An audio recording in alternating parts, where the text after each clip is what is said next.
चुनावी रणनीतिकार प्रशांत किशोर ने 2024 के लोकसभा चुनावों में पार्टी का नेतृत्व करने के लिए सोनिया गांधी द्वारा गठित अधिकार प्राप्त कार्य समूह के एक हिस्से के रूप में पार्टी में शामिल होने से मना कर दिया है।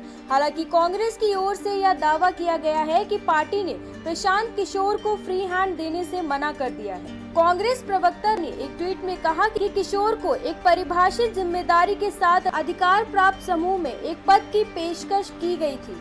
बताया गया है कि प्रशांत किशोर के साथ चर्चा के बाद कांग्रेस अध्यक्ष ने एक अधिकार प्राप्त कार्य समूह 2024 का गठन किया और उन्हें परिभाषित जिम्मेदारी के साथ समूह के हिस्से के रूप में पार्टी में शामिल होने के लिए आमंत्रित किया, लेकिन उन्होंने मना कर दिया। हम पार्टी को दिए गए उनके सुझावों की सराहना करते हैं।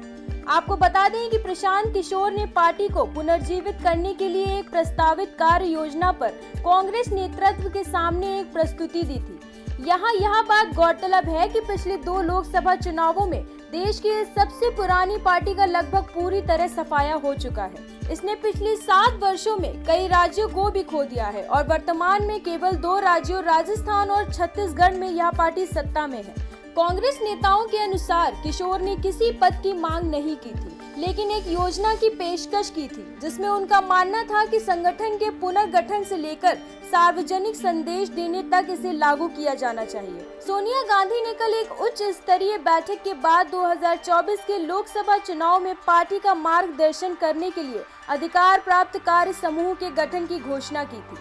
उन्होंने 13 मई से 15 मई तक राजस्थान के उदयपुर में होने वाले 3 दिवसीय चिंतन शिविर की तैयारी के लिए कई समितियों के गठन की भी घोषणा की थी। चिंतन शिविर कांग्रेस अध्यक्ष द्वारा घोषित उपायों का हिस्सा था, ताकि यह सुनिश्चित किया जा सके कि कांग्रेस के पुनर्निर्माण में हर नेता का हाथ हो।